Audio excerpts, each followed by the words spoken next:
ఇవాల్టి రోజుల్లో సోషల్ మీడియాలో కొంచెం ఫేమస్ అయినా సరే రకరకాల ఆదాయ మార్గాలు వెతుక్కుంటున్నారు. లీగల్ ఇల్లీగల్ అన్నది సంబంధం లేదు.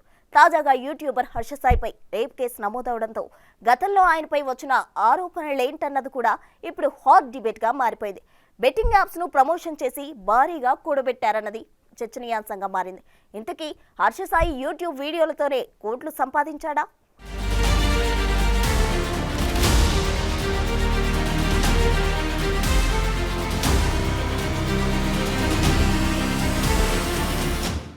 వైజాగ్ హర్ష సాయి పేదోళ్లకు డబ్బులు సాయం చేస్తూ వాటిని వీడియోలుగా తీసి తన యూట్యూబ్ ఛానల్లో అప్లోడ్ చేస్తుంటాడు.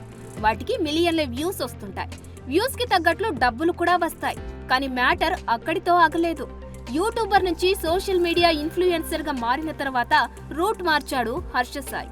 జనంలో పాపులారిటీ, ముఖ్యంగా పేదల్లో చాలా ఫాలోయింగ్, అలాగే సోషల్ మీడియాలో పాపులారిటీ పెరగడంతో హర్ష సాయి రేంజ్ ఒక్కసారిగా పెరిగిపోయింది. రేంజ్ పెరగడంతో వెనుక టీం కూడా పెంచుకున్నాడు హర్ష సాయి. ఎటు వెళ్లినా కెమెరాలు, వెనుక స్టాఫ్ కామన్. కరోనా టైంలో ఆర్థిక సహాయాలు చేయడం, ఆ తర్వాత కూడా పేదలకు సర్ప్రైజ్ గిఫ్ట్లు ఇచ్చిన వీడియోలు తీయడం, యూట్యూబ్ లో పెట్టడం, ఇవన్నీ కామన్ గా జరుగుతూ వచ్చాయి. సీన్ కట్ చేస్తే ఇదంతా కెమెరా ముందు కనిపించే హర్ష సాయి గురించి మాత్రమే. కానీ కెమెరా వెనుక హర్ష సాయి ఎలా ఉంటాడు, ఏం చేస్తాడు, డబ్బులు ఎలా వస్తున్నాయి, డబ్బుల్ని ఏం చేస్తున్నాడు, ఇవన్నీ మిస్టరీనే. పాన్ ఇండియా రేంజ్ లో మెగా అనే సినిమాను ముందేసుకున్న హర్ష సాయి కెమెరా వెనుక చాలా అరాచకాలు చేశాడన్నది బాధితురాలి అభియోగం. పేదలకు సహాయం చేస్తున్నారన్నది వట్టి బిల్డప్పేనా, తెర వెనుక కథ మరొకటి ఉందా అన్నది కూడా చర్చనీయాంశంగా మారింది. నిజానికి సోషల్ మీడియా అయినా ఏ రంగంలో అయినా ఫేమ్ అవ్వగానే చాలా జాగ్రత్తగా ఉండాలి. అది కూడా కింది స్థాయి నుంచి వచ్చిన వారైతే మరింతగా ఆ పేరును కాపాడుకునే ప్రయత్నం చేసుకోవాలి. సొంత టాలెంట్ తో పైకి వచ్చిన హర్ష సాయి పరిస్థితి ఇప్పుడు తాజా రేప్ కంప్లైంట్ తో రివర్స్ అవుతుంది.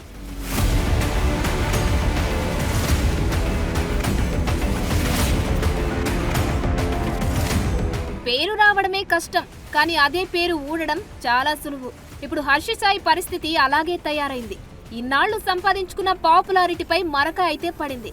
అయితే అతను కడిగిన ముత్యమా కాదా అన్నది తేలాల్సి ఉంది.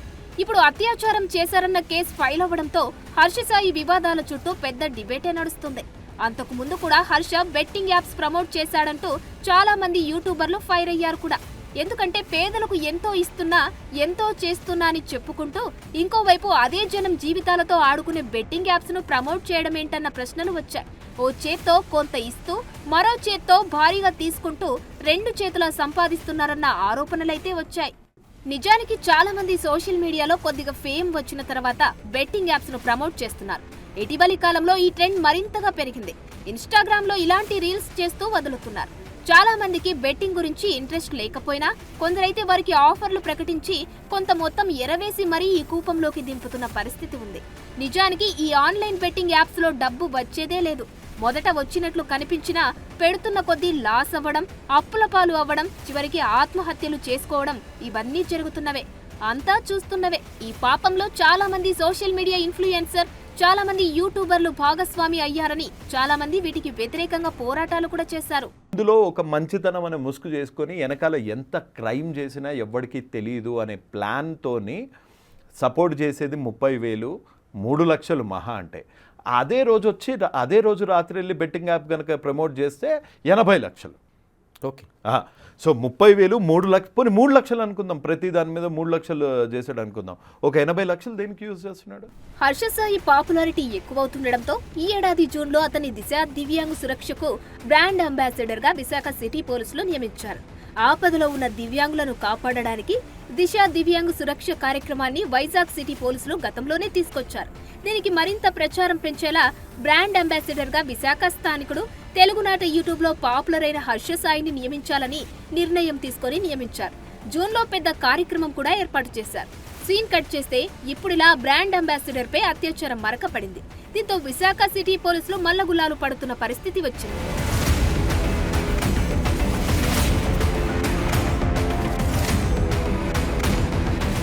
బెట్టింగ్ యాప్స్ కు ప్రమోషన్ చేయడం ద్వారా కోట్లకు కోట్లు సంపాదించేవారు పెరుగుతున్నారు. యూట్యూబ్ ఆదాయం కంటే ఇవే చాలా రెట్లు వస్తుండడంతో వీటిపైనే ఫోకస్ పెడుతున్నారు కూడా. అందులో హర్ష సాయి కూడా ఒకరు అన్న ఆరోపణలు ఉన్నాయి. హర్ష సాయి వల్ల అనేక మంది ఈ బెట్టింగ్ యాప్ ఉచ్చులో ఇరుక్కుంటున్నారని, కోట్లాది రూపాయలు పోగొట్టుకుని అప్పుల బాధతో ఆత్మహత్యలు చేసుకున్నారన్న ఆరోపణలు వచ్చాయి. అయితే తాను ఇల్లీగల్ బెట్టింగ్ యాప్స్ ను ప్రమోట్ చేయనని ఒక దశలో హర్ష క్లారిఫికేషన్ ఇచ్చుకున్నారు. అంతేకాదు తాను చెప్పే విధానంతో చాలా మందిని బెట్టింగ్ కు దూరం కూడా చేశానంటారు. అయితే పెద్ద ఎత్తున సబ్స్క్రైబర్లు ఉన్న వారినే బెట్టింగ్ కంపెనీలు ఆశ్రయిస్తుంటాయి. అలాంటి వారు చేస్తే ఎక్కువ మందికి మ్యాటర్ రీచ్ అవుతుంది. హర్ష సాయికి కూడా పెద్ద ఎత్తున ఉన్న ఫాలోయింగ్ తో చాలా మంది ఆయన చెప్పే మాటలను నమ్మే పరిస్థితి ఉంటుందంటున్నారు. సో మ్యాటర్ ఏదైనా ఇప్పుడు హర్ష సాయిపై పెద్ద ఎత్తున ఆరోపణలు వచ్చాయి. ఏకంగా రేప్ కేసు ఫైల్ అయింది. మరి కడిగిన ముత్యంలా బయటకు వస్తారా? డబ్బు కోసమే ఆరోపణలు చేస్తున్నారన్నది తేలుతుందా? చూడాలి.